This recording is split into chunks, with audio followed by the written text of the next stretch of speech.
sa CCTV ang pangho-hold up ng dalawang lalaki sa Tondo, Maynila. Natangay ang cellphone at 10,000 pisong pera ng biktima. Nasa frontline ng balitang yan, si Dave Abuel.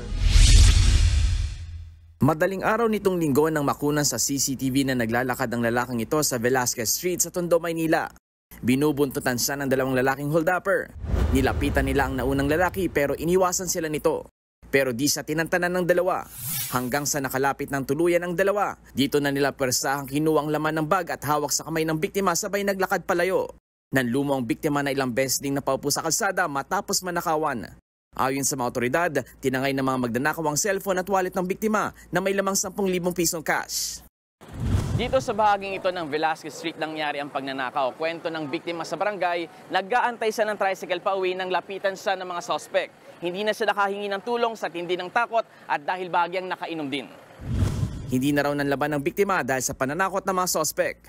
Sabi po niya sa amin is pinagbantaan daw siyang papatayin siya kaya hindi na siya nakasigaw. Na-shock na po siya. Tingin po namin dayo. Patuloy pa ang pagtugi sa mga suspect. Mahaharap ang dalawang lalaki sa reklamong robbery. Nagbabalita mula sa Frontline, Dave Abuel, News 5.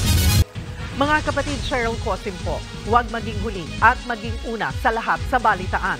Para sa tuloy-tuloy na talakayan sa Frontline, mag-follow at mag-subscribe sa social media pages ng News 5.